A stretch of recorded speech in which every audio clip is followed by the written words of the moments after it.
Hello and welcome to a live stream of me painting a tank.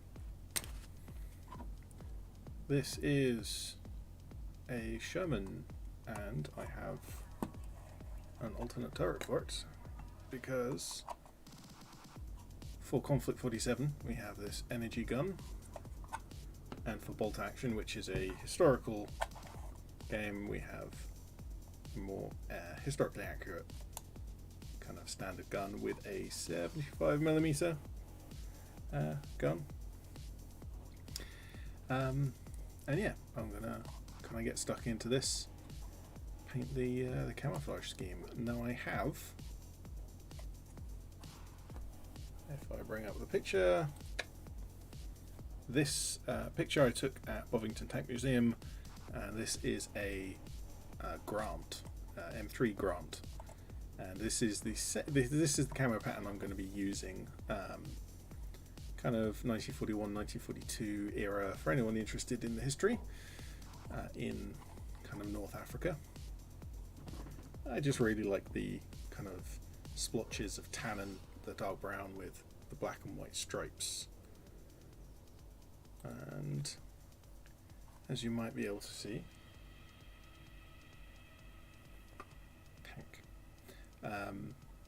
I have gotten started. I used the airbrush to put some tan down, and as we may find later in the stream, I'm not particularly happy with how it went down, and I may have to do quite a bit of tan with a brush just to kind of fill in where the airbrush didn't. But I think I'm just going to get started. May as well.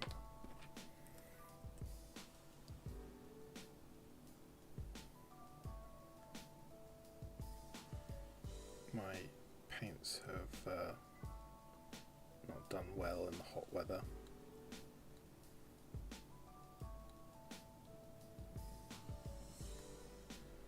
But we can coax some life back into them. I've got some matte medium somewhere, I've got plenty of water, so should not be a problem. Let's get some water on the wet palette.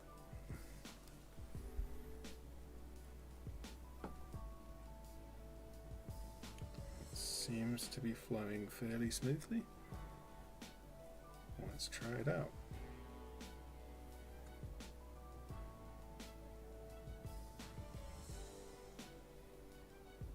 That is a little thicker than I would like.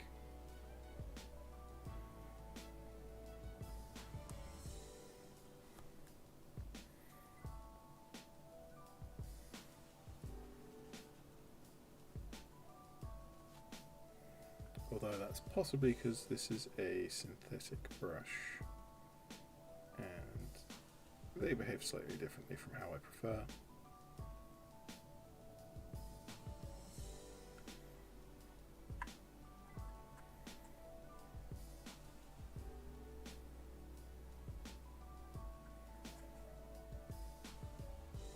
But we'll get there.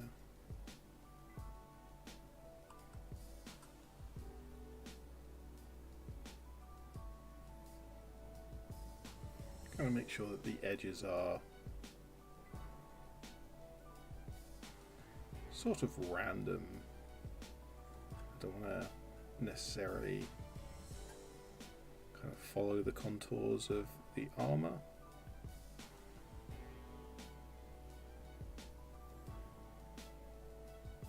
In the reference picture I do have yeah, so we can see that the actual shape of the tank and the shape of the camo have no relationship to each other. It's very kind of back and forth with undulations and blobs and splotches kind of shape. So maybe I want to go a little bit wider than this. But I can certainly see that shape being appropriate. I might even come in, let's come in this way.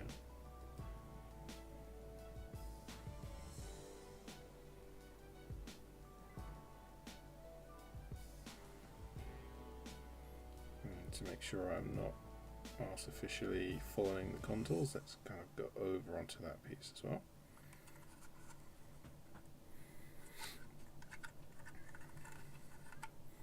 And as you may notice, the tracks are falling off, and that's because I have not glued those on quite deliberately. I want to get some painting done first, as the actual track links themselves are quite hard to get to without kind of removing them.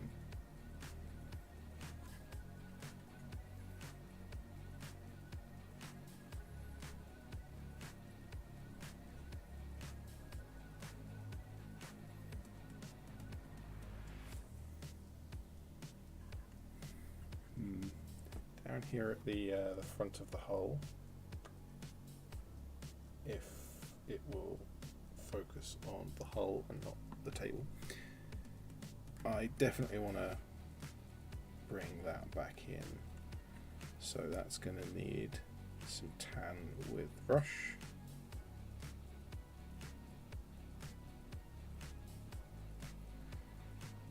This line of rivets kind of along here, I think what I probably want to do is just run over the top of it.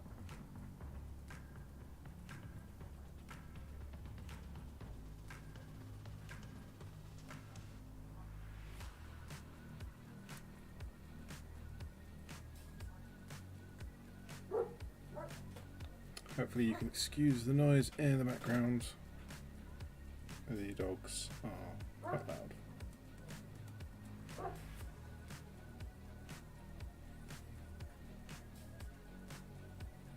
I wonder if I should continue this up this armor panel, because it is a separate piece.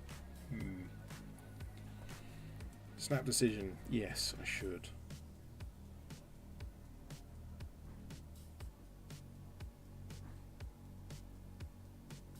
And there we go. Now it's done. No take backsies now. Do you think paint stripper grows on trees?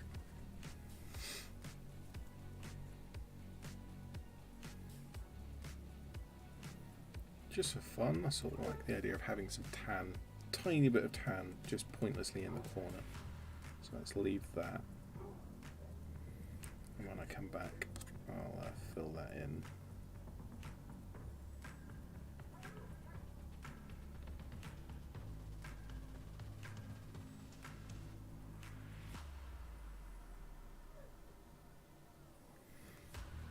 Yeah, I sort of wish I had either not bothered with the airbrush at all, or kind of tanned the whole thing.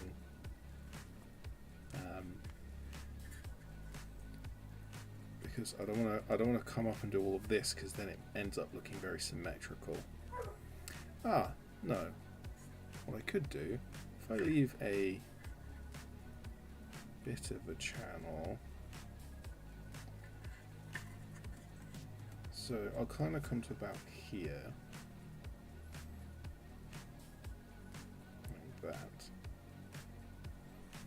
I always think these are sprue gates that I should have cleaned off, but they're not. They're part of the armor.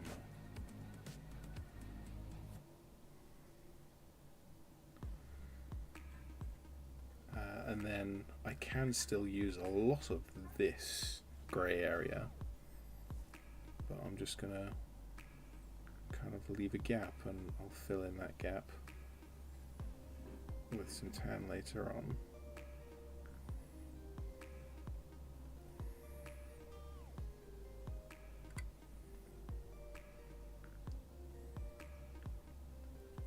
Because then gives me a much more random appearing pattern.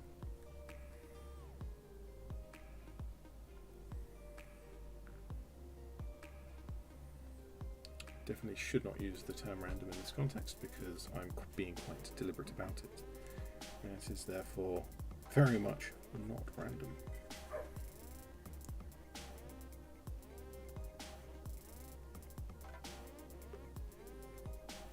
I think I'll cover in this whole piece. don't actually know the minutiae, the ins and outs of the Sherman, or really any armoured vehicle. And so I don't know what those are, those little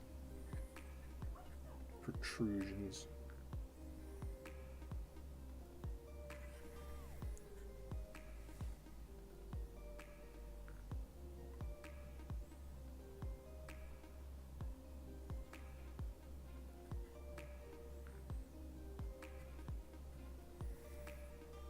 How far back do we go with this one?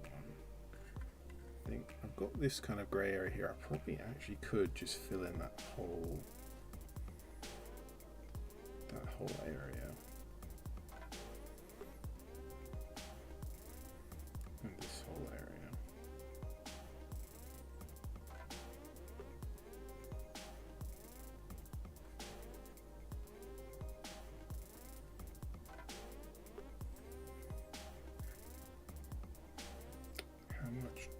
Do I want to come down the side?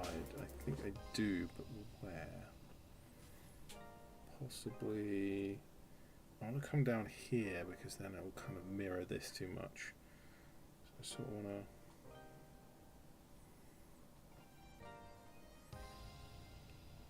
to, yeah, that's more like it, because then we get this kind of lump of the tan sticking out. Can actually make it a bit more isolated like that.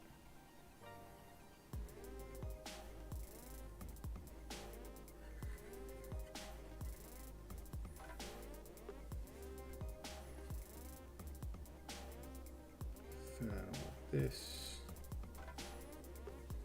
how big do we want this? There's quite a lot of, it's actually a nice coat of tan there, so we can probably end it kind of here-ish.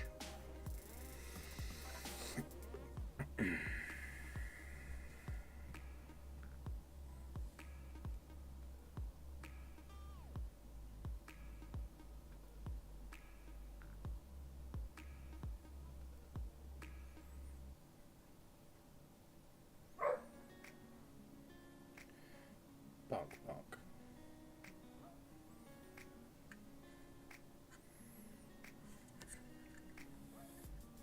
It's a little too vertical. Do I care about it being too vertical? Is that... Where is my focus? How did my focus get all the way up here?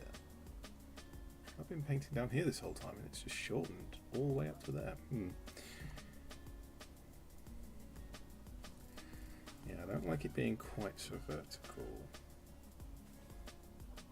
Do I want it to back out or kind of come in from the... Yeah, I think I want it to...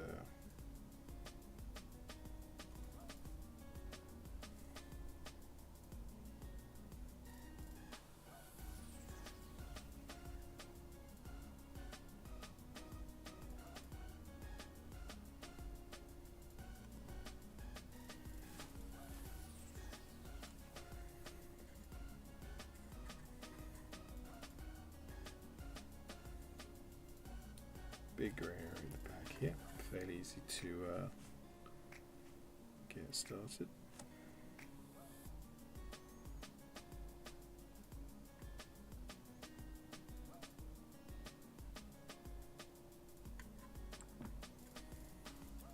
Don't necessarily want to follow my airbrushing too closely because I absolutely can fill in, I've already decided to up here, fill in some of the grey with tan.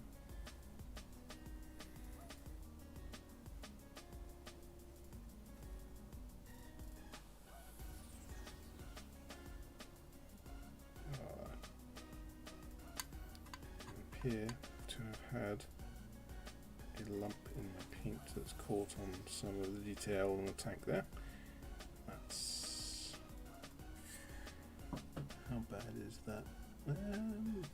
I think I managed to move it, but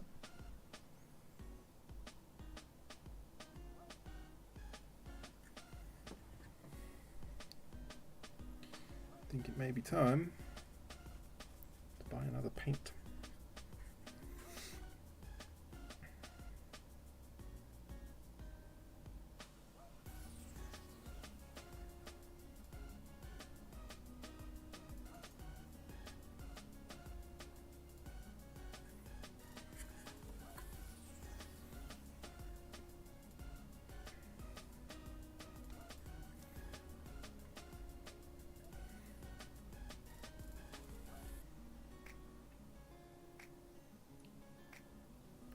guess that's what you get with warm weather.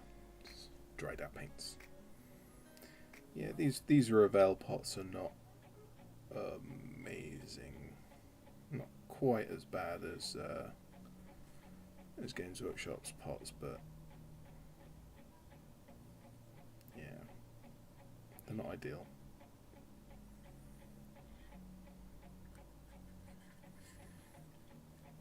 How's that? I think I do actually want to fill in a little bit of tan down here, so let's round these off.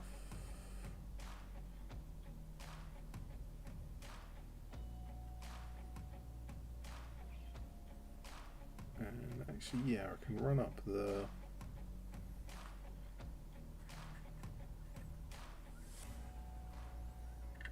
Are they supposed to be holes? There appears to be some holes in my model kit.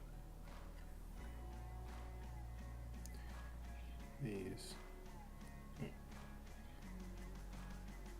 both on both sides. You can just see kind of on the camera it just looks like a dark triangle. It's the shadow of the inside.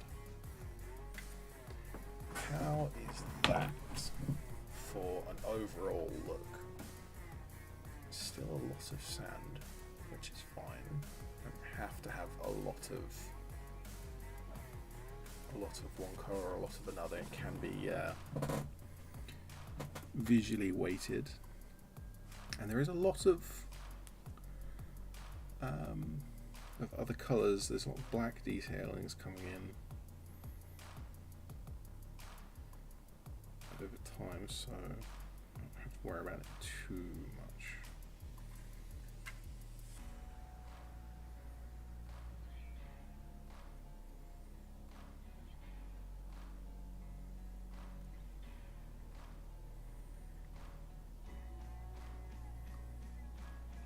I think I want to put in some smaller brown, probably one here, this corner, and maybe another one on the bow as well.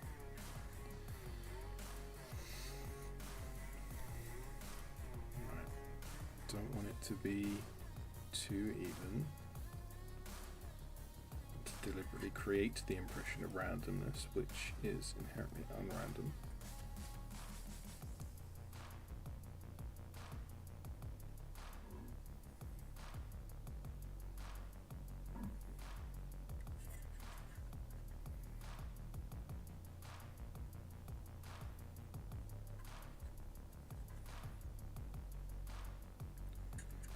That little brackety thing there is the kind of a storage bracket for the main gun, just to kind of hold it in place, make sure it doesn't get damaged, wander about, or damage something else.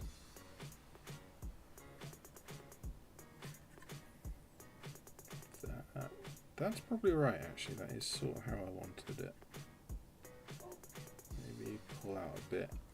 I don't have to keep my edges too neat yet, because I will be coming in with the black and white lines, and they do have to be neat.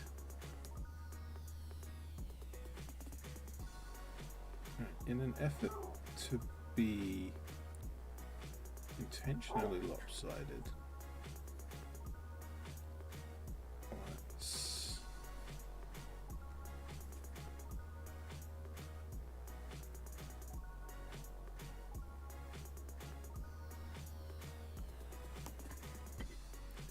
some of that. I might actually want to little cap there, I want to pick that out in black later on, so don't worry about it too much. The thing with a lot of real tanks with the camera pans is that they tended to just throw the paint on absolutely everything. There's a lot of painters who are trying to like pick out every single rivet in a silver and every single hatch and doorway, and it sort of wasn't really done historically, because that is just a lot of effort to do that, where you can conversely just paint the whole thing in tan and brown, or some variant of green perhaps.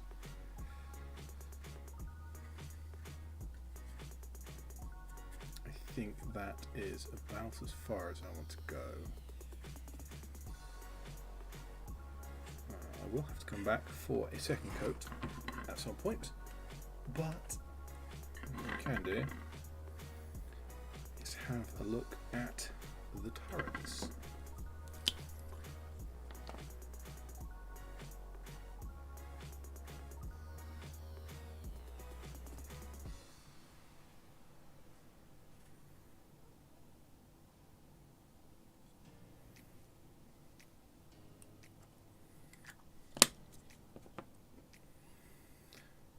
So this is the Tesla turret. That's not what I wanted you to focus on.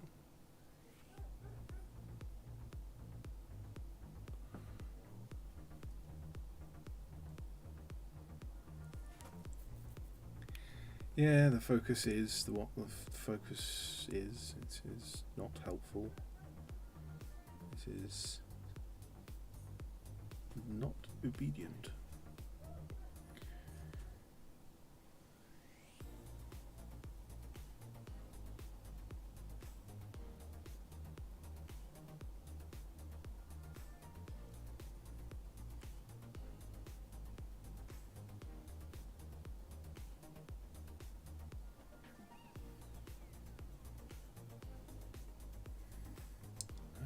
There's no tan at all on the hatch. That doesn't matter, because I already decided to come back with some tan to fix up a lot of the poor spray work.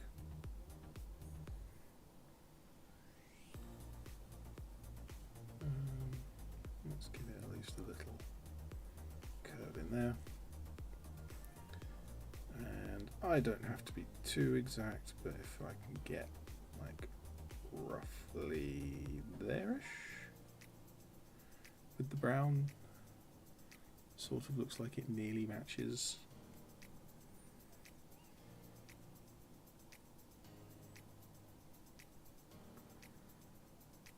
I don't know whether the inside of the hatch should be painted in or not.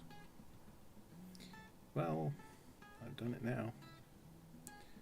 Can't possibly change it.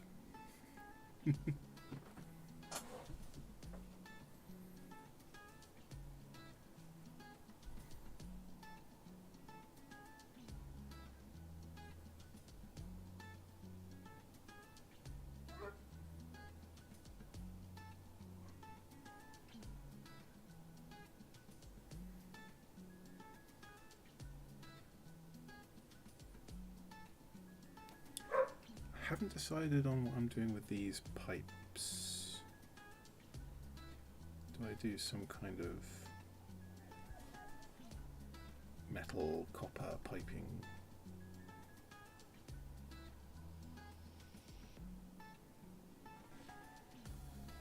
Perhaps.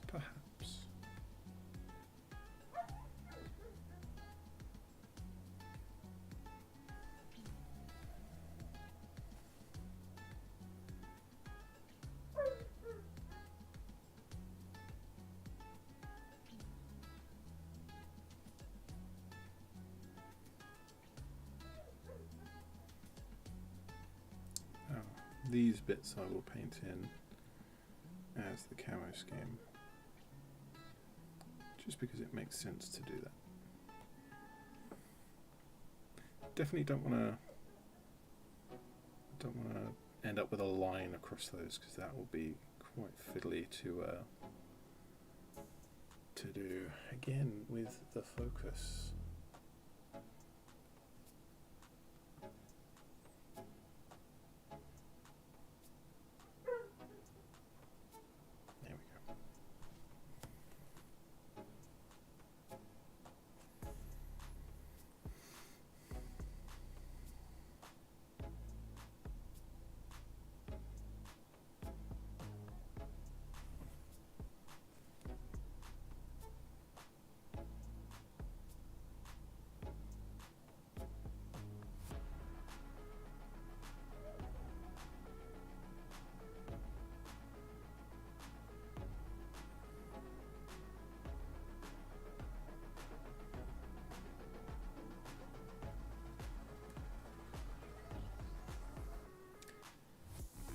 if I should fill in the mantlet or trunnion. I'm not sure what this would actually be called.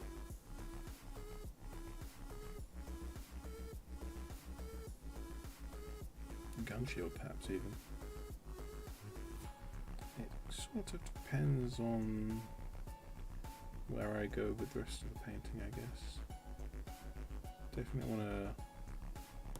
want to get the camo pattern on first. That is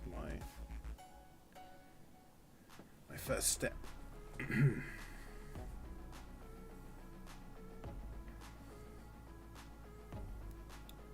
Yeah, let's come on to this hatch.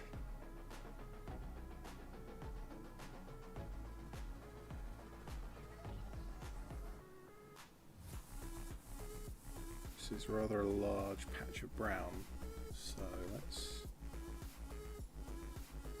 kind of neaten it up and leave it. Yep. I definitely decided to do some of this apparatus at the back. The unbalancing apparatus, as I've been calling it. Because Warlord Games has the habit of mixing mediums in their model kits, which is fine.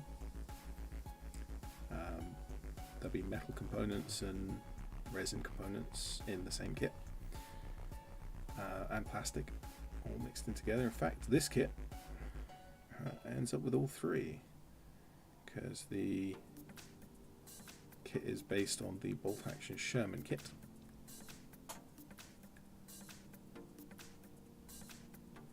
With a resin turret, kind of this Conflict 47 turret is resin, with metal pieces. It's got the generator, ammo storage, whatever you would call it, at the back, and the hatch here is also metal.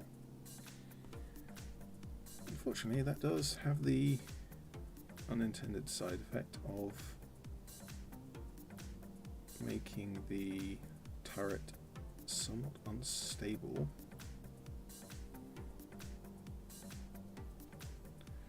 For example, if I pop it back on the hull to have a good look, well, even at a fairly shallow angle, it will kind of tip backwards and then just kind of fall off. If you hold it perfectly level, it's fine unless you actually knock it. But if you're on a hill, even a gentle hill, it's going to fall backwards. The bolt action version turret does not have this problem because it has these two tiny locking tabs. It's also made of plastic, and so the plastic turret sits on just fine, locked by those two teeth, and that will never fall out. But the resin turret does not have those two teeth. Hello, 42 Brakeman. No, it does not have the teeth. Or the resin turret doesn't have. The plastic one does, the resin one doesn't. And so it pops up. What I'm going to do is I'll have to measure it out. I will make a little tab out of a sprue or something, cut into this and glue it at the right angle. I only need one at the front, I guess, because it wants to tip backwards. The turret, not the hull. The turret wants to tip backwards, so if I just put one at the front, that'll hold it down, and that's not that hard to achieve. Anyway, how does this look with the layout of that camo pattern? Obviously it needs a few more coats of both colours to neaten it out, but I think overall that does look, yeah. And there it goes. Yeah. There's the right amount of brown and there's the right amount of tan, I think. There's kind of there's a big blotch of tan here, which is fine. again here, but then if you look at it from this angle, there's more brown. I guess it depends on how you have the turret as well, because I've made sure that the turret, none of it exactly matches the hull.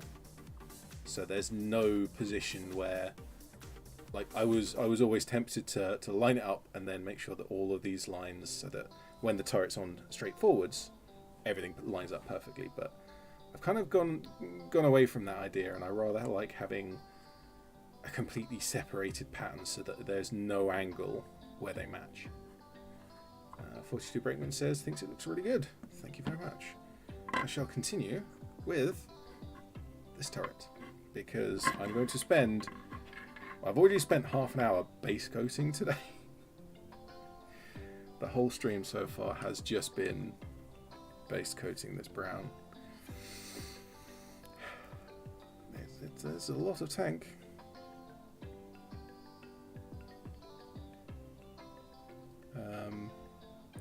I'm not sure if you caught it before, Brakeman, but the airbrush work I did with tan, I'm not particularly happy with it.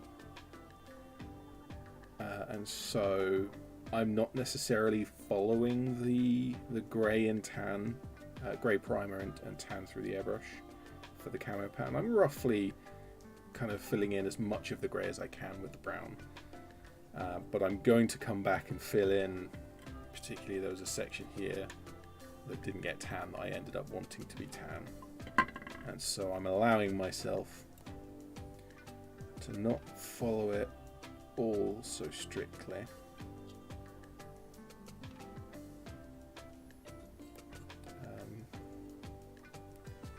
Just to try and make it a bit more interesting. And you know what? I'm going to do this mantlet. Just like the turret doesn't match the hull, I don't want the mantlet to match. It makes more sense for the mantlet to match the turret than for the turret to match the hull, but I'm still not going to do it.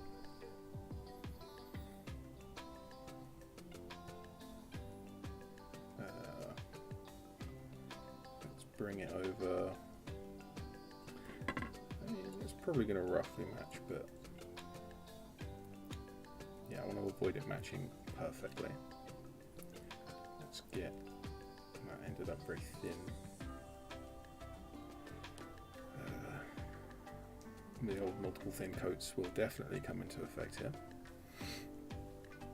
Generally speaking, this brown in the past it often goes on in one coat, although it depends on what the model is and yada yada yada other factors.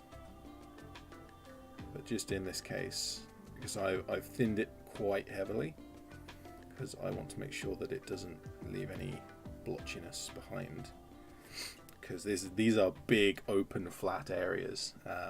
Brush strokes will be visible, so nice and thin, far thinner than I would usually have it,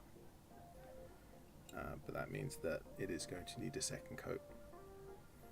You can see the paint deposits there, but that is not going to leave a physical texture. That's going to be alright.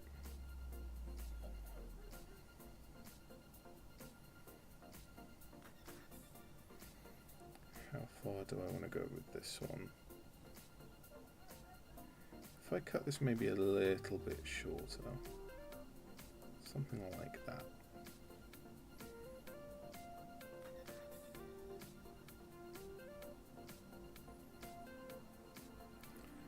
Then I can have another dark brown spot in the back corner here.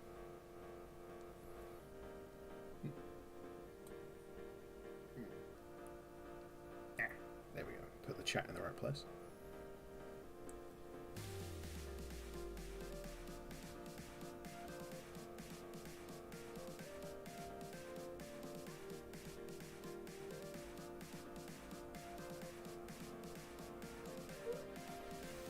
Just noticed that the end of the barrel kind of all up around the muzzle is also grey. Should I put a stripe, like some brown up at the front and then the black and white stripe there? Because that seems silly. And so the answer is yes. If it's silly, I definitely should do it. And so, before someone is like, "Oh no, that's silly. You should do it this other way." There we go. Let's get that on, because then, yeah, nice angled line on it. When I come to do the grey and black, we can just have this silly lines across the muzzle. That's going to be difficult to paint. It's not going to be that difficult to paint, really.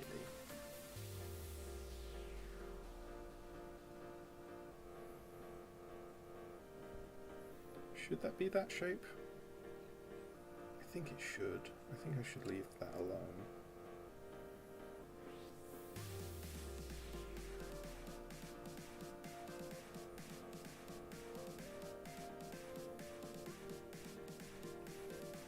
It's probably enough. So yeah, we've got a big blotch of grey here that will need to be covered in some tan paint at some point.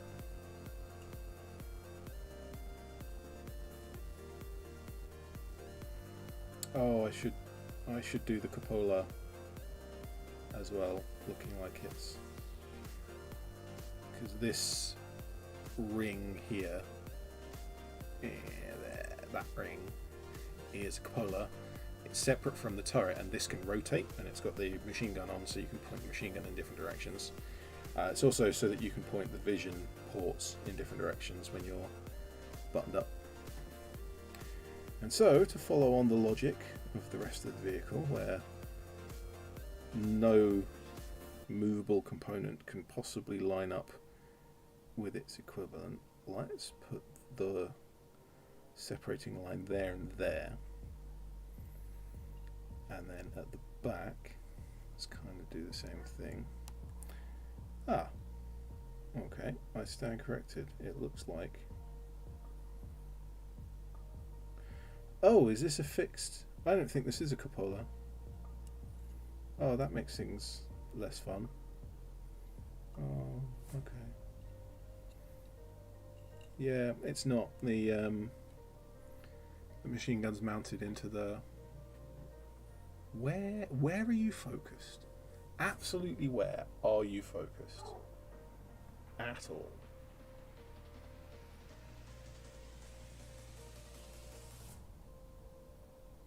No, it's not focused anywhere.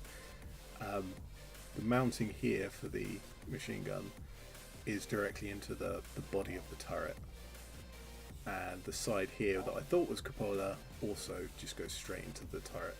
It is a raised section, but it is not. It's not actually a separate cupola.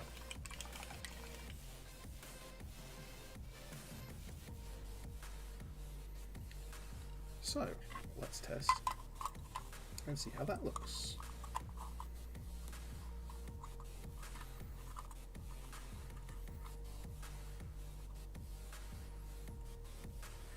It is dangerously close to lining up when it's straight, but as soon as you turn the turret, none of it lines up, which is good.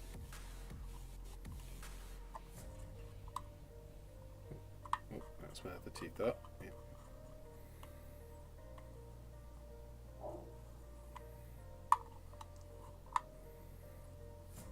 That's good. Yep, I think I like that. So rather than continuing on with the utter boring that is just painting brown, let's get started on dividing lines. So, back to my reference picture of the M3 Grant at Bovington Tank Museum. You can see in between each section of the dark brown and each section of the tan, you have this kind of double stripe of black and white. And what I can do there, white doesn't cover over anything particularly well. However, I have a grey paint there that does cover quite well, so I'll use that over basically the whole thing. I don't have to be too neat at this step, but I want to be fairly neat, because then I can come back with the white, and the white over the grey does cover, and black will cover over anything just fine.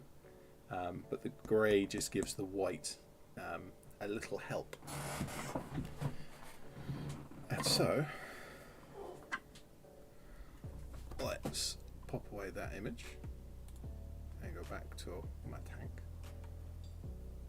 See if we can get that focused there. Oh, that's nearly where I wanted it.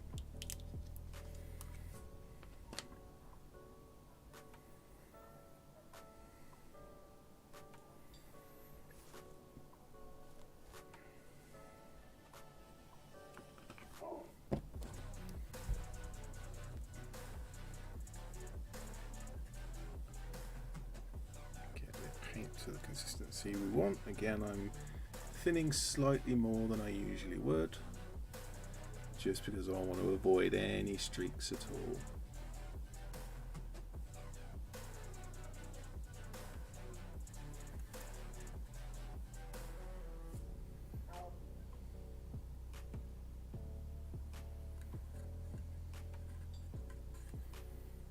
I will definitely be using a different brush for the black and white layers. This is fine for this layer, but synthetic brush is difficult to be quite as precise with.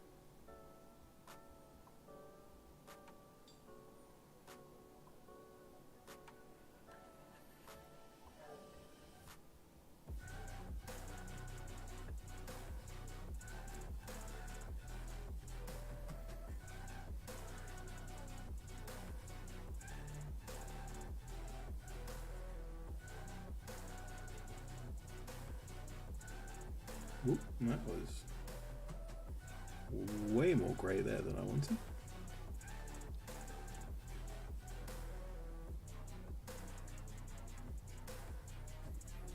Aha! Foam Alliance UK. Hello. Built my Necromunda gang and that I bought at the Games Convention. Ah yes, I remember seeing you there. Which Necromunda gang? I don't remember you specifically getting that, but I remember seeing you there. I've been loosely working on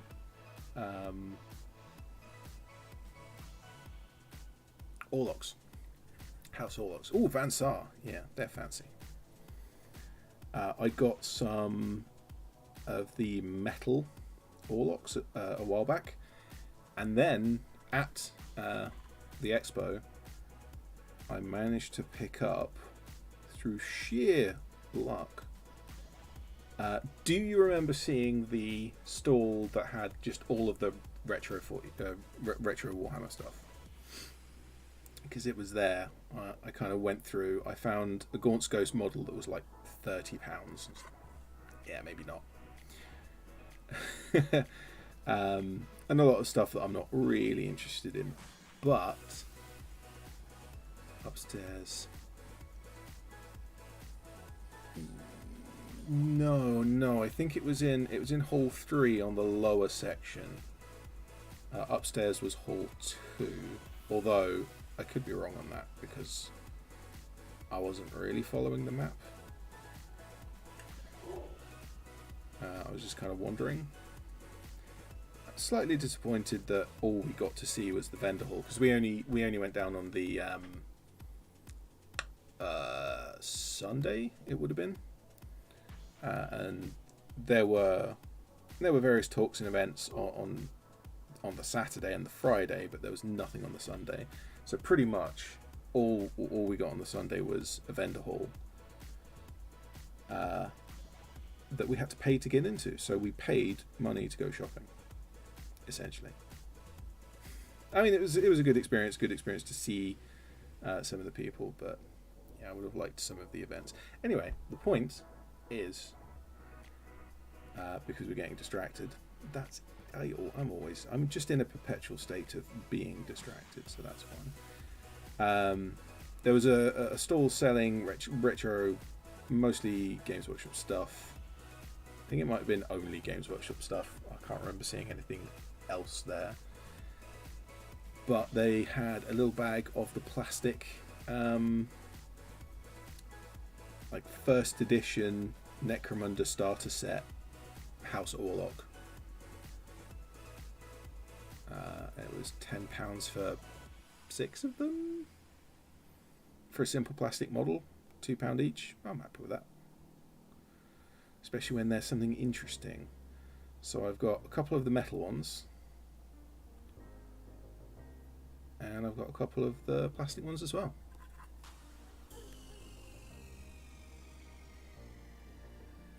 Yeah, exactly. The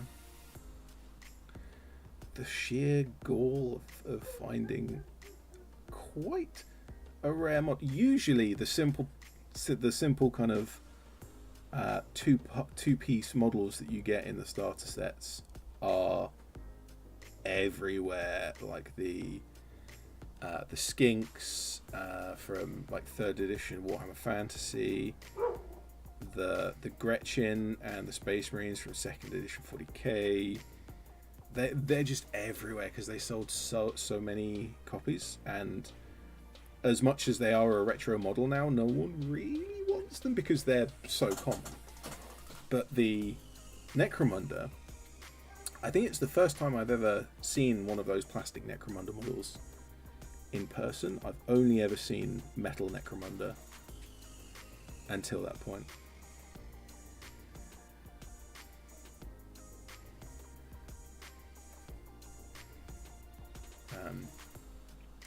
Plus, I have in metal Mad Donna Ulantai,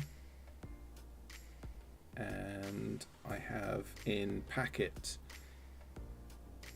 Right, gotta go.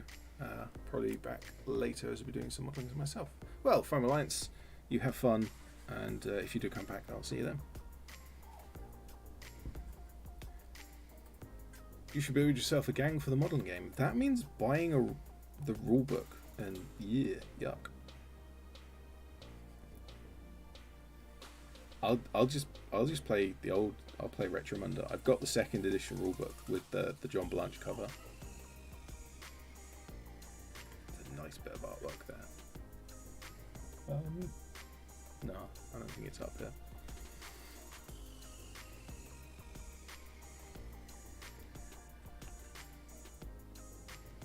First and second, I mean, essentially 2nd edition isn't really 2nd edition, it's just 1st edition with all of the extras rolled into one book.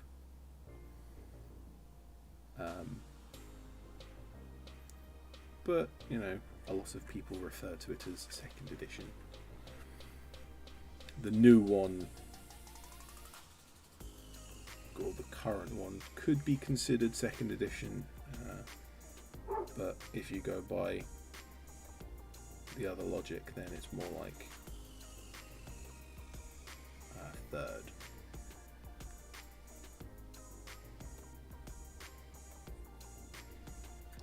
Oh yeah, I just was saying I have Mad Donna Ulantai, and in packet the earlier version of Cal Jericho and Scabs, which is pretty cool. What would be really cool is to get the 54 Cal Jericho. They didn't make Scabs for Inquisitor.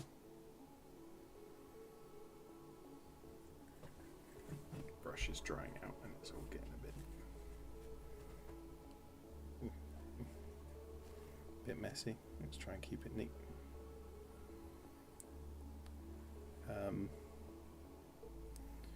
To my knowledge, there have been 3 Cal Jericho and 2 Scabs from Games Workshop. There may be others that I'm not aware of.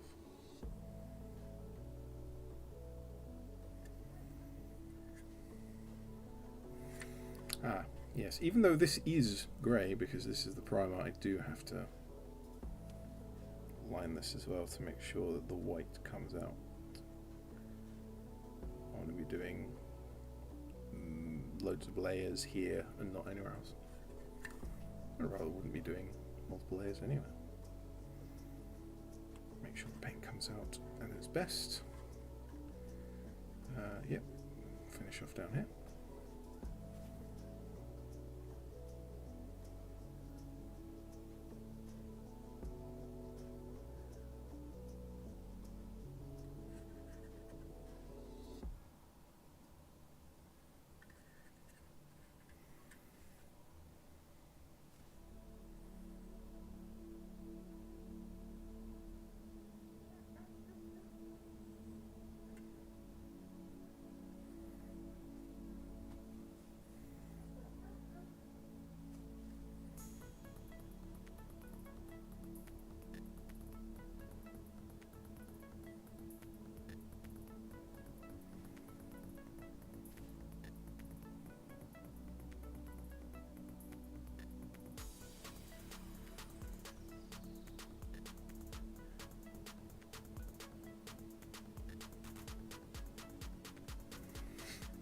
places like this where I've kind of gone very close to the edge with the brown, or an edge with the brown, I want to make sure that I'm going over the edge with the lines, because I want to make sure that the shape of the model and the shape of the camo pattern are not,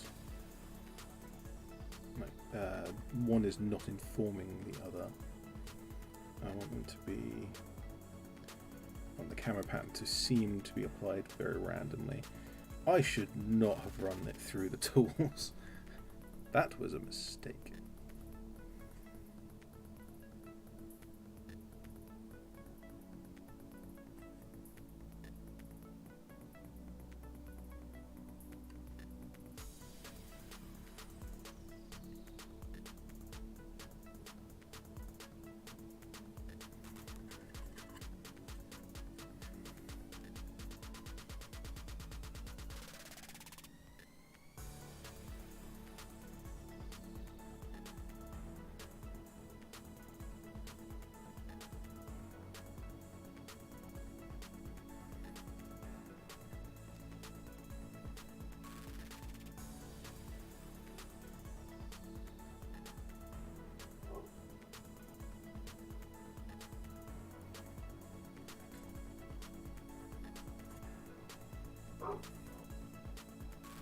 Yeah, there's a section down here that I was going to fill in tan, so I need to border this as well.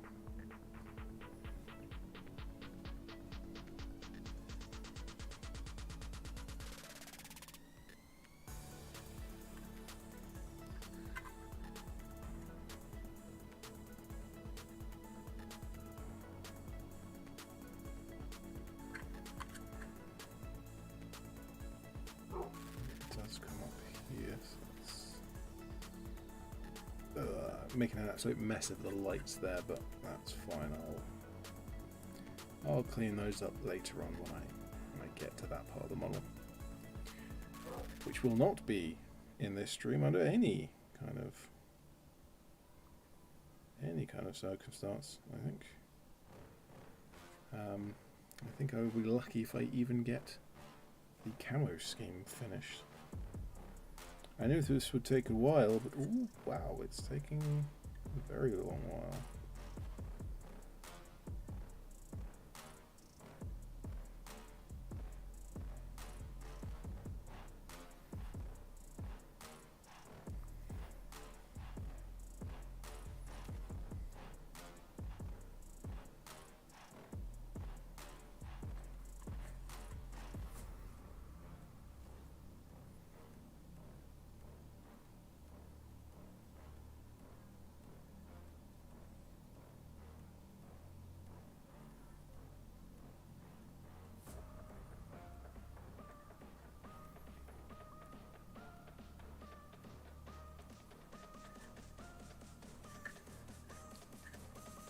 Is that everything on the hull? I think it is. Let's move on to the turrets, which hopefully should take a little less time because there's less edging to be done, there's less surface area for pattern to be. That bit's going to take some effort to do when it comes to the proper lines.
go around here.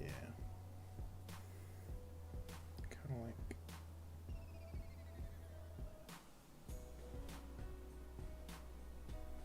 that. Yeah, that'll do. How is this already so dinged up?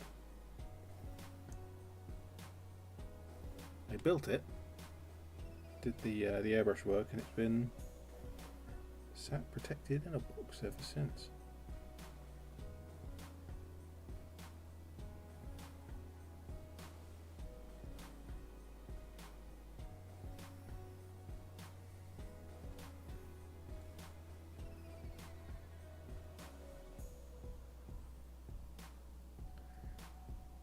I guess that is why painting handles are so useful.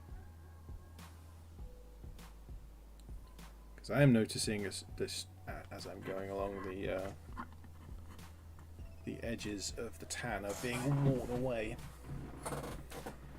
Partly because gone on through the airbrush, they are physically very thin, so they don't take much effort to remove. And partly because I'm not using a painting handle, because these are big old vehicles. I could work out some way to hold these without touching the paint. I could make an adapter for my painting handle. Oh, but first I need to actually fix my 3D printer so I can get the more recent version printed.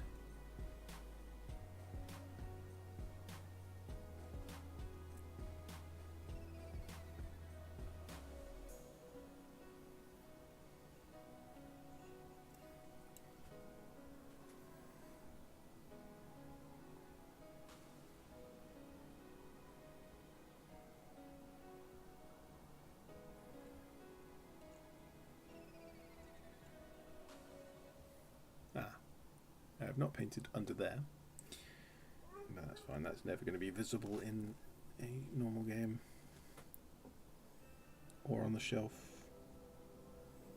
or if someone even picks it up and looks around at the model, the only way they're going to see that is if they're actively looking for issues, and at that point I don't care what they find.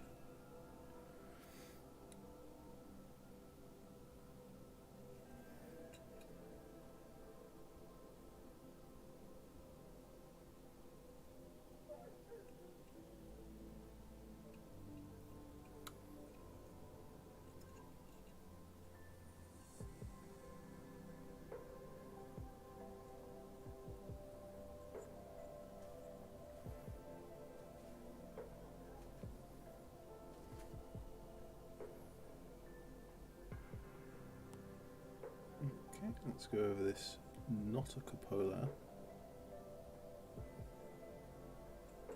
That was quite a bit messier than I was planning on that being. Oops.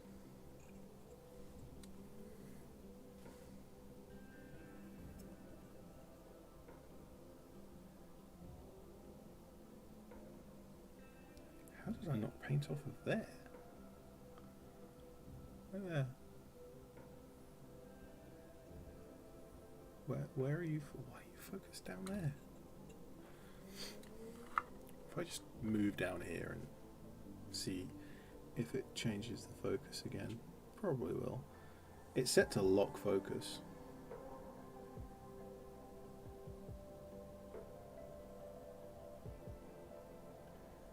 What I really want to do is change the brightness settings. Because, as you can see on the model, and particularly on my hand, this shot is quite washed out.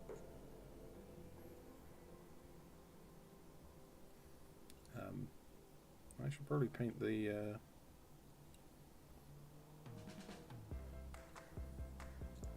that brown. I'll do that later.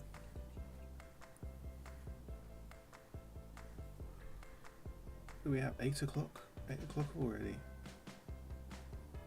I've done so little. I usually stream for 2 hours. I thought I would for sure be done with the camo pattern. For absolute certain, definitely done. And that's not happening. I've done 1 coat of the brown and 1 line of the grey. That's it. That's all I've done so far in an hour. I'll probably do tan next. In fact, yes, I will. I'll do the tan next. Filling in and cleaning up where I have. Oh no. That grey. That's not coming out. I mean, it's kind of coming out. Oh well, big synthetic brush. Oh well. Rest in pieces. I was constantly trying to add water to this to keep it wet, but apparently even that wasn't enough. Maybe just because it's a big, partly because it's so warm, but also it's a very big brush and there's a lot of surface area for it to evaporate from. Speaking of evaporating, everyone have a drink.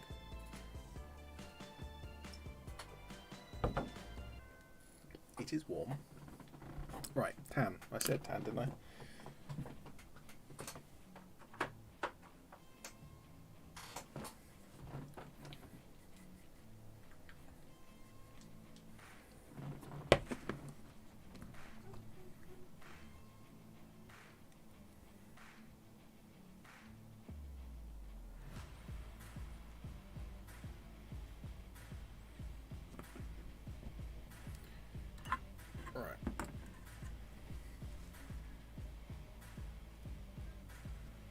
So all of the bits where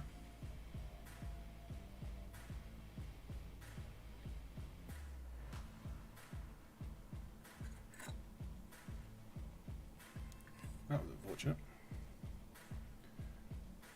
A little less thin than that.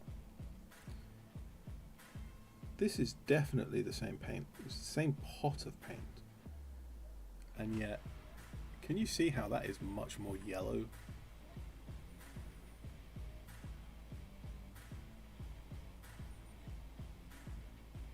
But just because it's come through the airbrush,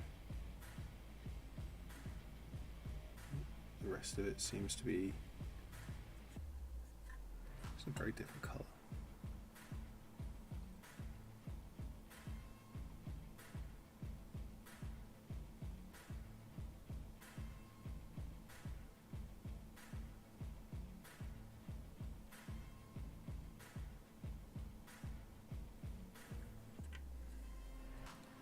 See when it dries if it looks different over the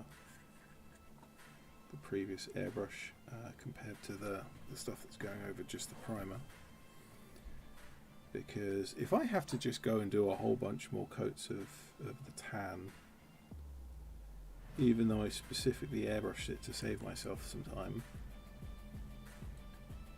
well, that would be terribly dull.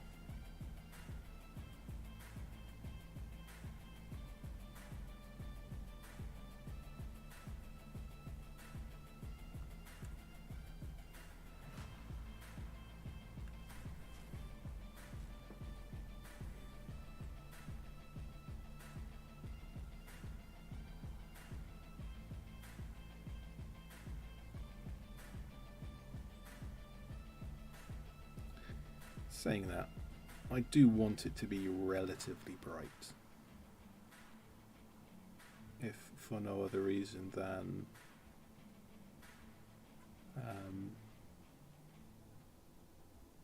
kind of this whole army, my British 8th Army, are all being painted quite brightly because they're in a desert out in the sun.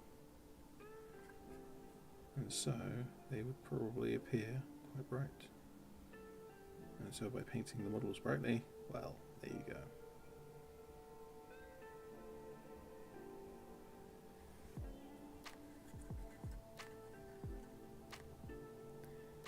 that's drying,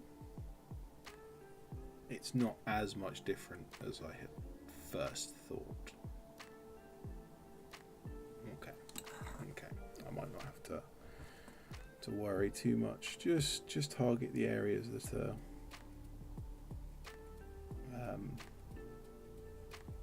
kind of more grey. Let it dry, and then we can make a decision about whether we want to go back again after and fill in everything.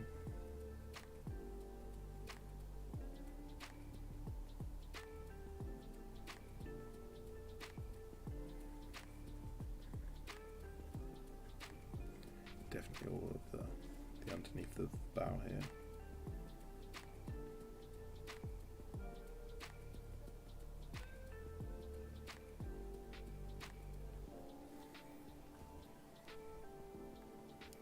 And that front corner. Track guard. That needs doing.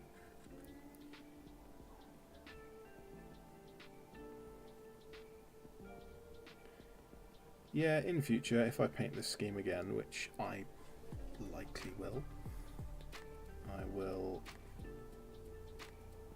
spray the tan over the entire model. Just everything. I can choose camo pattern later on, and the brown over the tan, it covers fine and it's nice and smooth anyway.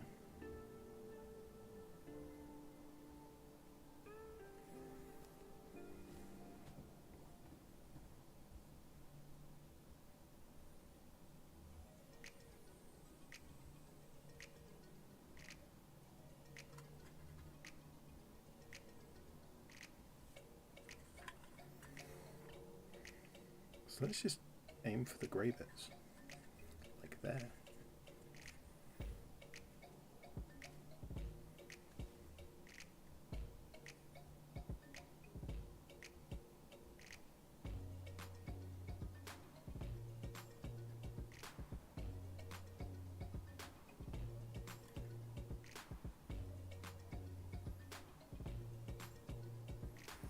This actually is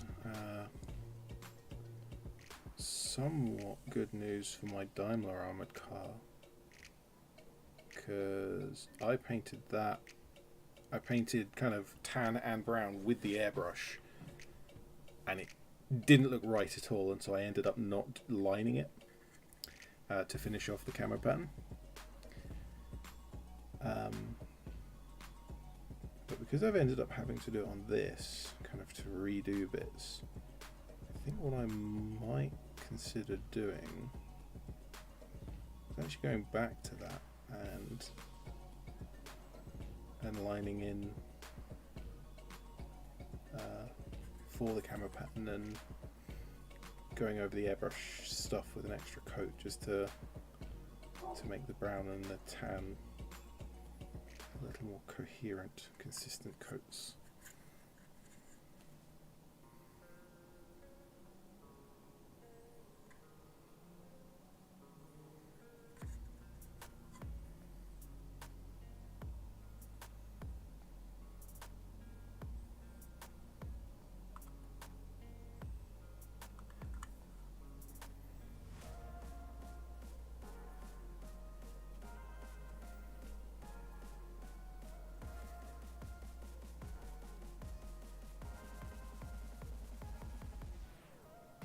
I think I may have just added way too much water.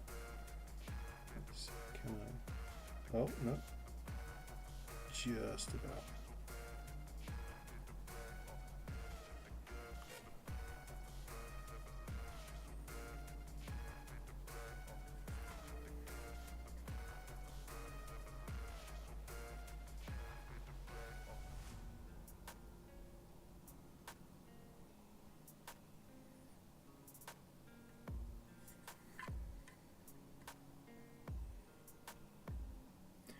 Yeah, now that it's all dry, not that you can tell from the... How does the lighting work? I need to trick it with a a completely black background or a completely white background just to pull the brightness out of the color value into at least remotely where it's useful. But yeah, this software doesn't allow me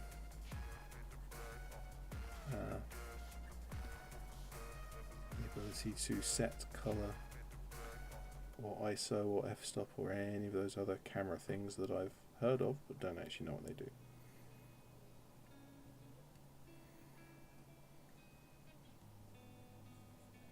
Yeah, that's looking better. That's looking much better. Right.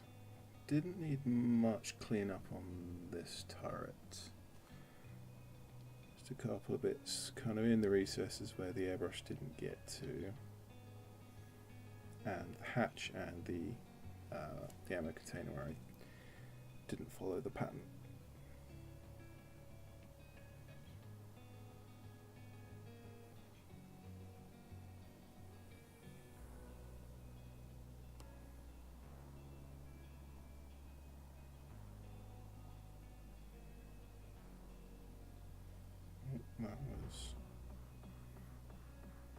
That was too thin. Bit of a splotchy look. Wiped away most of it, but we'll see how it is when it's dry.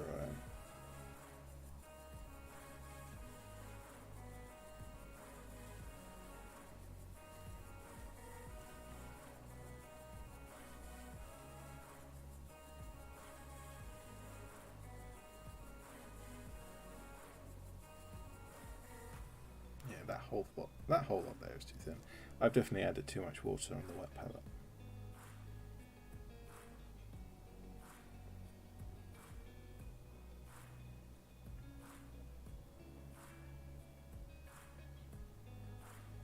Right. Now that I've painted that, I can't hold it properly. Let's get up in here.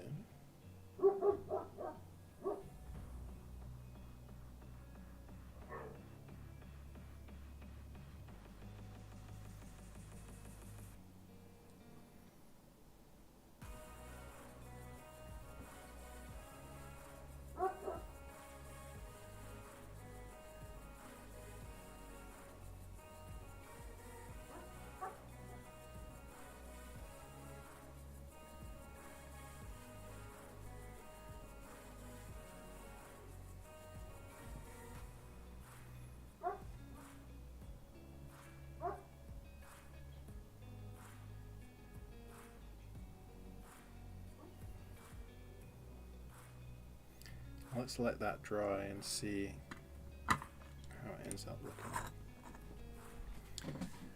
I may have to come back for... I certainly have to come back for another coat of brown. I may also have to come back for another coat of tan. I was kind of hoping to have more of the other stuff done, like particularly the stripe. I think I'll move on to the stripe. I'll do a coat of white. And then we can get into... No, we can't. We need the camo finished.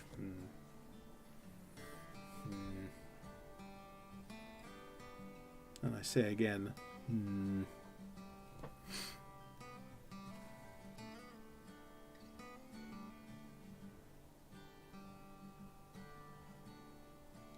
Oh, that's lumpy. Need some more paint. Need some more paint.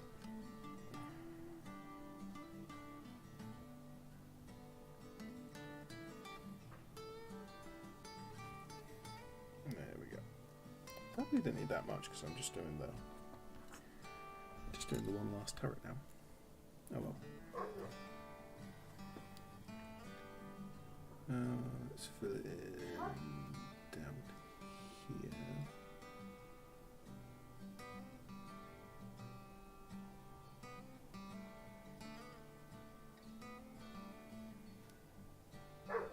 Tell you one thing, I will have fun is doing the dogs please shush.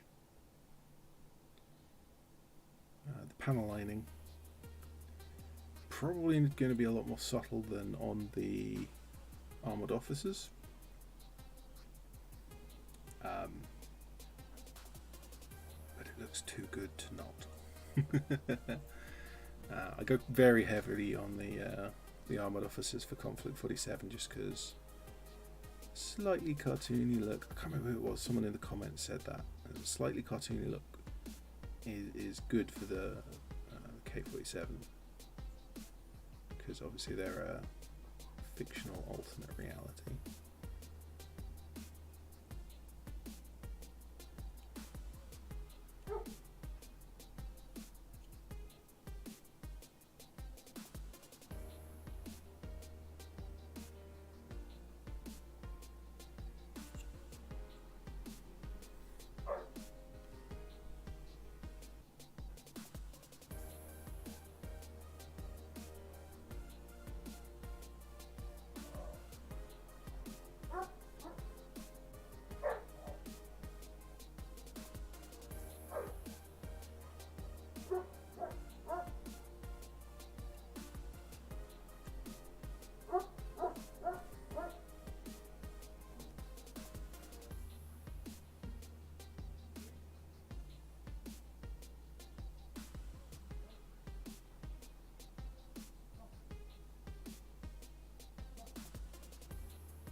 That hatch was getting brown. Yeah, it was. Not going to do that in tan. Definitely needs more tan is this turret when this coat dries, because that is some pretty substantial brush lines.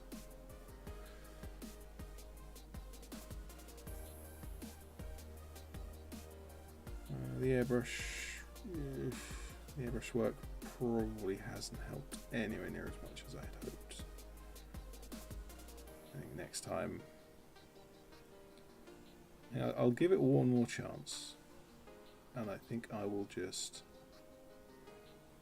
coat the whole vehicle, whatever it will be, coat the whole thing in tan.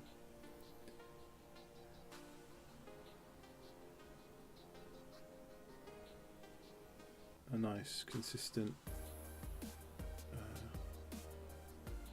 couple of layers, a nice consistent colour, nice and opaque. Oops, I didn't want to do that.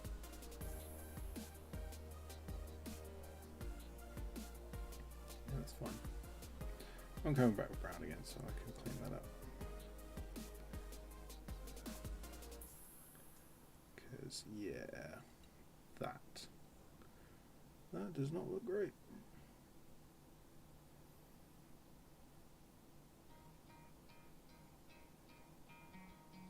I mean, also synthetic brush, but that's because it's the largest brush I have.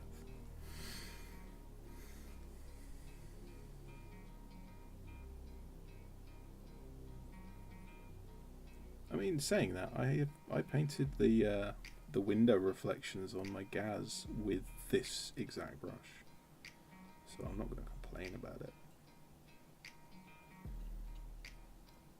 For being a 50p massive synthetic brush,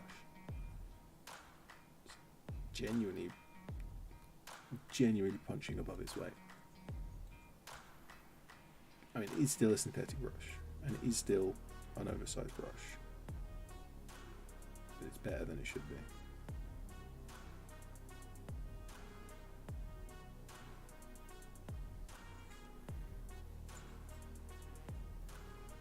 That looks better, but still.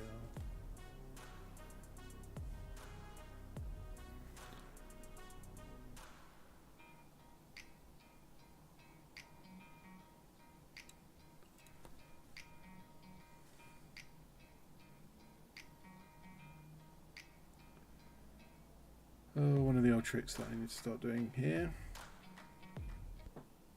is whatever direction that your brush strokes are in the first layer, your next layer, should have the brush strokes in a different direction. Because if one brush stroke on one layer lines up with the brush stroke of the previous layer, it emphasizes it and makes it easier to see. But if you have more of a crosshatch look, it is much better hidden. Obviously still an extra coat to smooth things out over the top can help.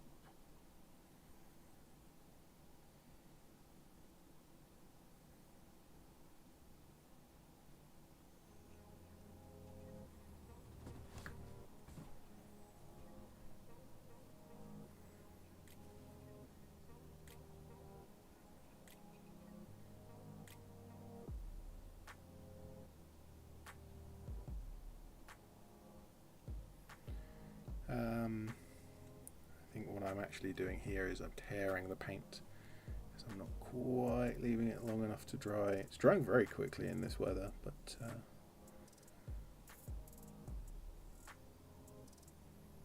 let's leave it a little longer.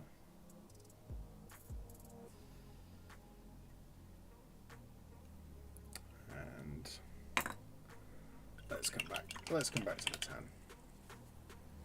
Let us do some white.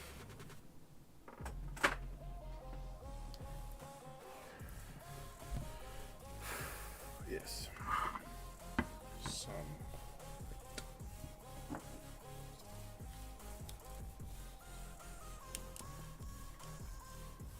white. That needs to make a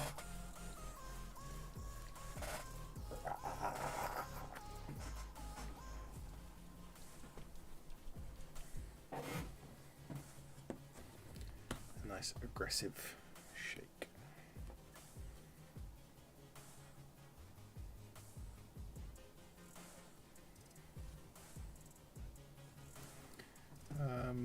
I did manage to do all of that first line with this brush, so I'll continue. I'll continue with this brush because the white starts to get important that I'm neat, but I don't have to be perfectly neat just yet. That will be when we do the black.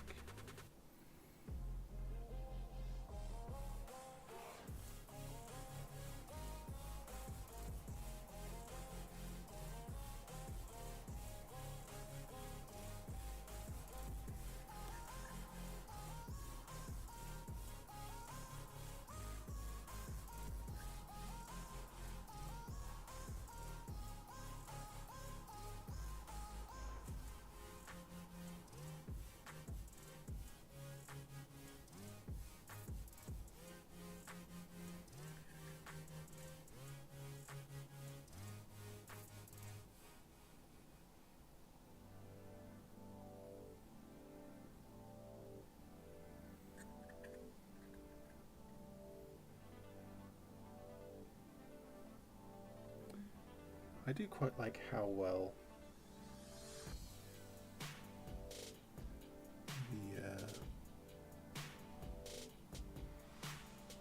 the oh, I don't like how well that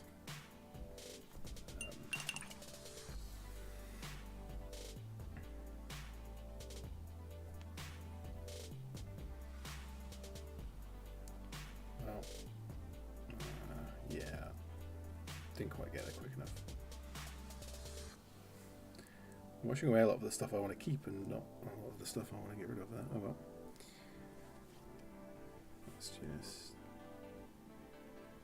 Let's just fill it back in. That'll need some extra tan, but there is another tan layer coming on at some point. So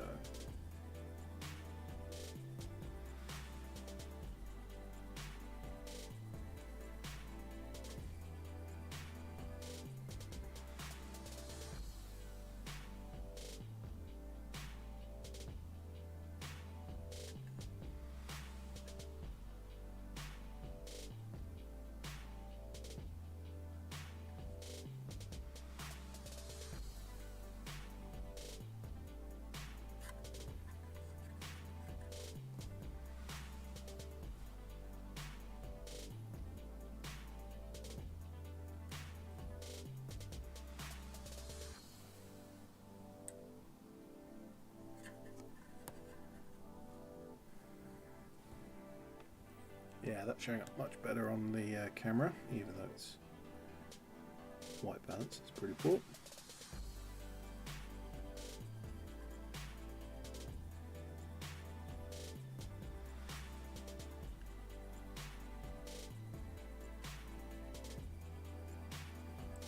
The tan and that grey that I was using for the undercoat of the line are very similar in value,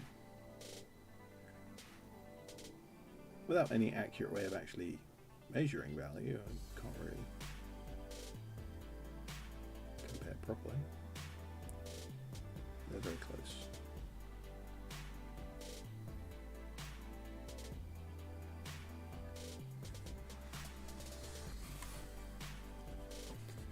Kind of how that almost follows the side of this armor panel. That's sort of the thing I was trying to avoid. However, as I found with my fleckle pattern for the Tanith camera cloaks, whenever you like kind of deliberately trying to avoid making a pattern, every now and again just allow yourself a little bit of that pattern, kind of that subconscious pattern that you want to make.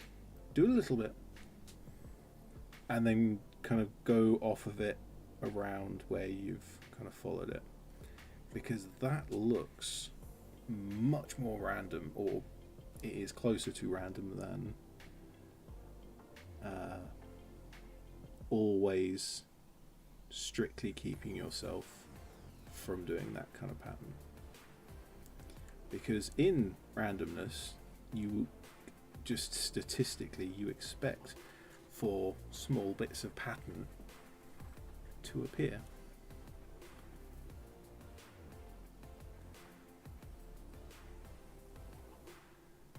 Kind of like, oh, this particular color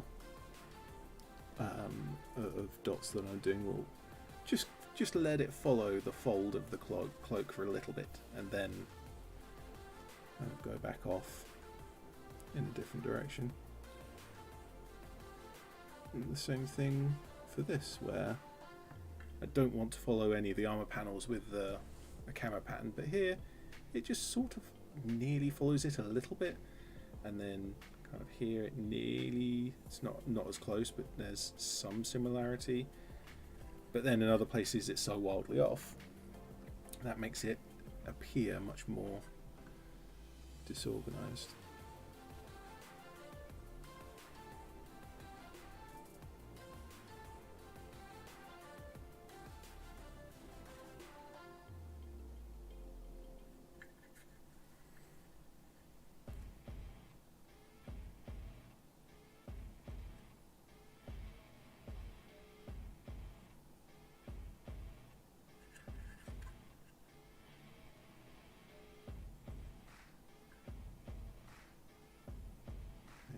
That's dry, I can fill in the white there. Big spot of where it needs some tan, but that's fine.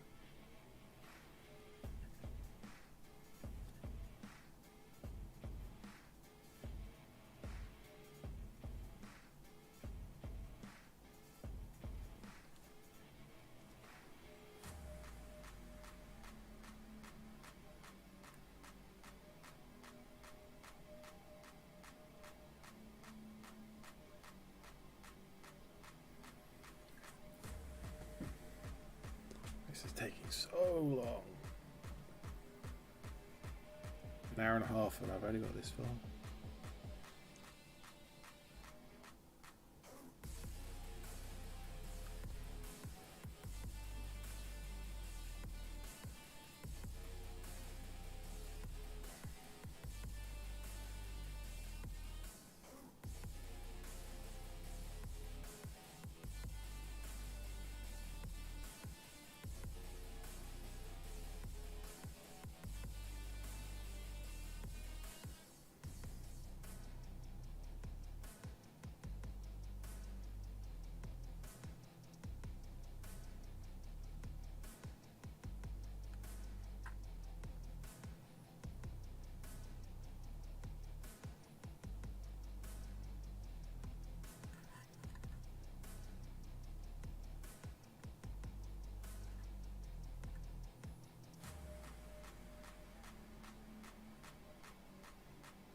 This song is a little repetitive.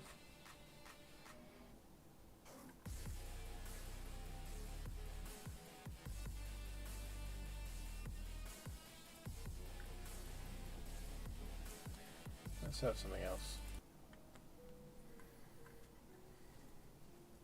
Just because I was noticing it.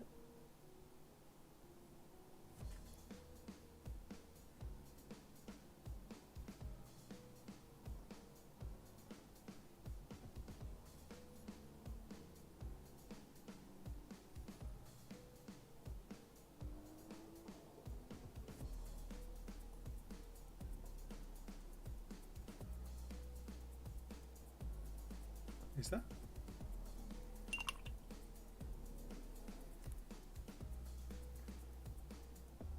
How did water end up there? I must have flicked it while I was doing something else.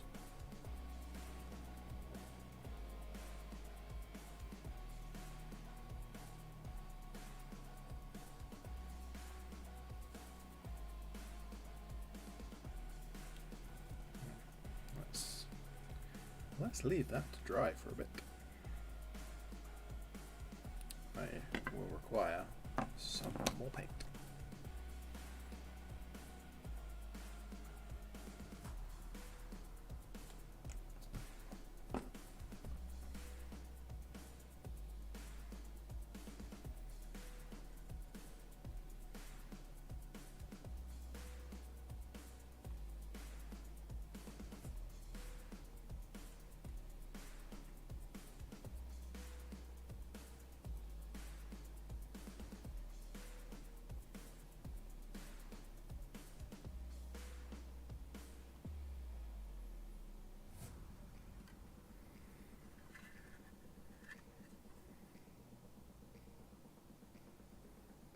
Yeah, I need to leave that wherever the kind of in between the tools. I need to do that with a much sharper brush than this.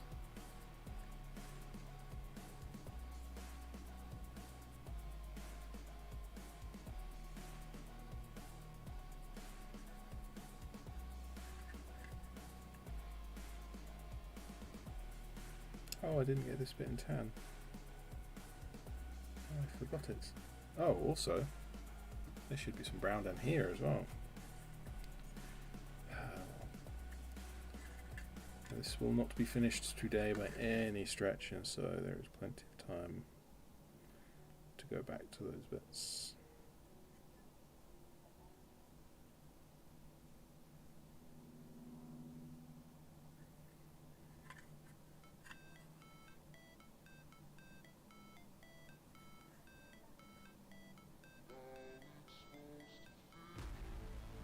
Oop, that was a mess. Oh.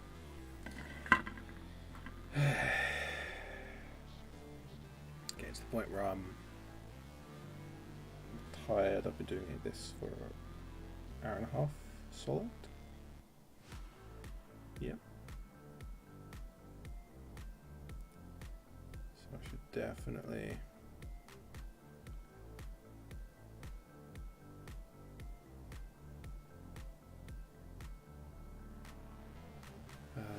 either do something different than big panels of camo, or end the stream, which is probably the answer I'll go for.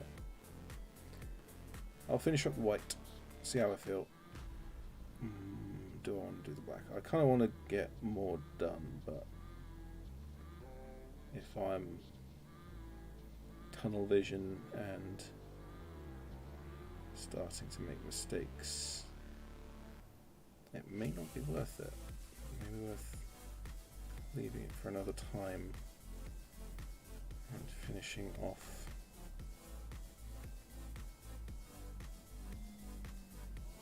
at a point where I'm going to be neater.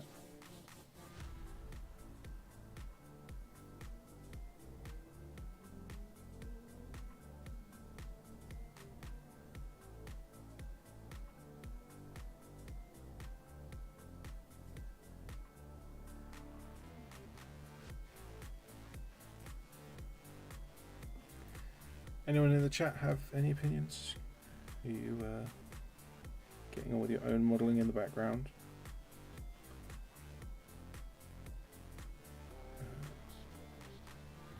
Would you like this stream to continue, or are you okay with this kind of wrapping up fairly soon?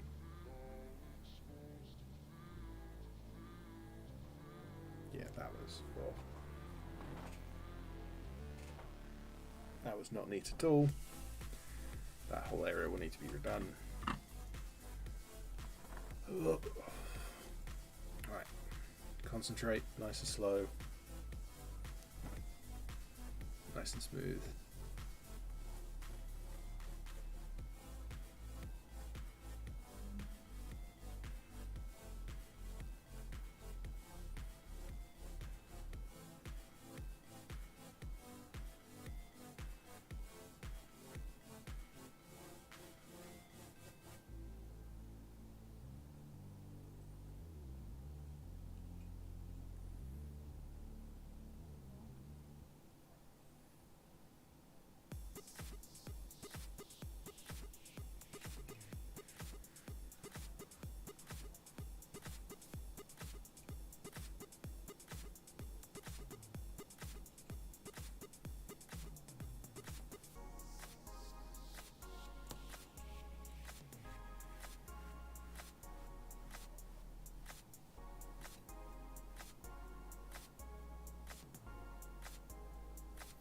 I just put my thumb right over the bit that I just painted.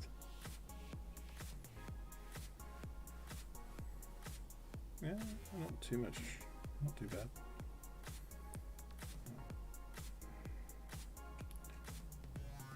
Stay smooth, stay slow.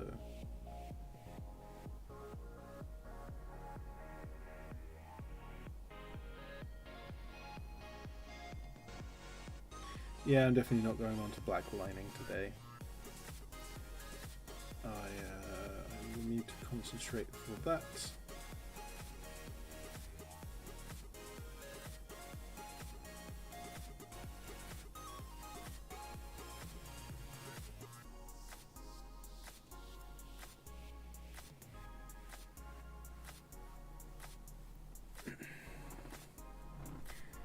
And concentrate is something I cannot do right now.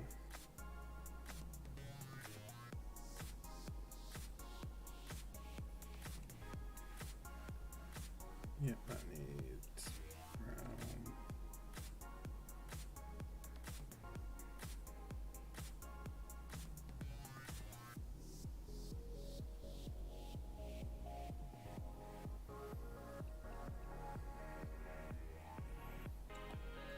Okay, last bit. Nice and smooth, slow and relaxed. Don't rush, don't be out of focus.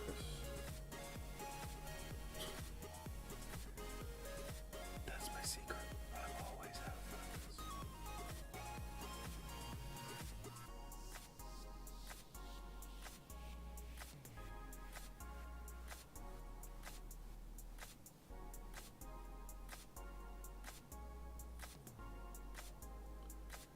Oh yeah, I didn't get that very well.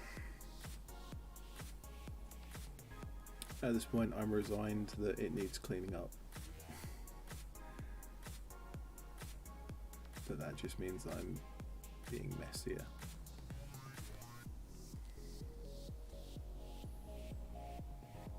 But yeah, that's done.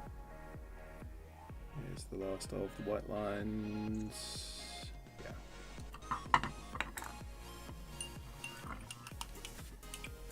So let's have a look at how far I got and how much more there is to be done. Quite a lot actually. This is a pretty intensive painting scheme that I've chosen for this vehicle. More intensive than I had considered. But that does look pretty striking. Particularly the tan, the sand colour being so bright. But yeah, I need to do another coat of both the brown and the tan. I need to add the black line and clean up all of that. And that takes more effort because that has to be neat. Whereas today most of this has been relatively messy. Let's see what it looks like with the other turret. There. Oh, and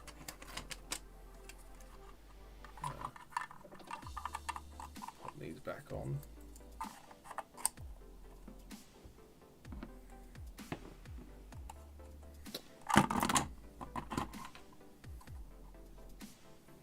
I just realised that those parts of those bits there, that little grey stripe is part of the track section, so that'll need to be filled in. Well, I got a decent way at least.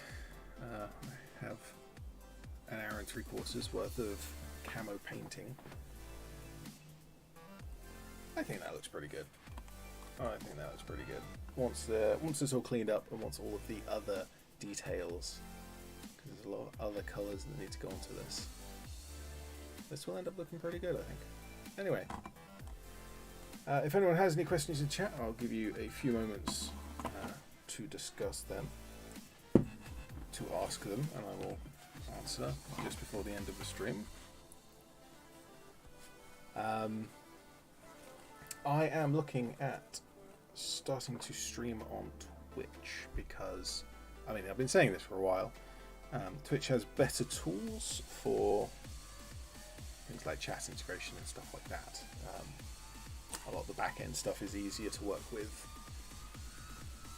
And it also doesn't hide my YouTube videos whenever I stream on YouTube, because that's a thing that YouTube does for reasons. Don't know.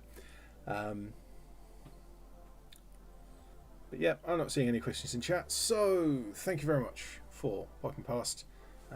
For Stu Brakeman and Foam Alliance for posting comments, and to anyone else who just listened along. I will stream at some point soon. I'll probably put up a notification if I do stream on Twitch.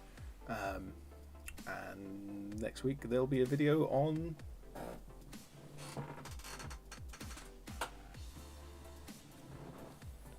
this chap, who it's not censored, it's just the camera refuses to focus. But yeah, this guy's coming soon. I just need to finish painting it.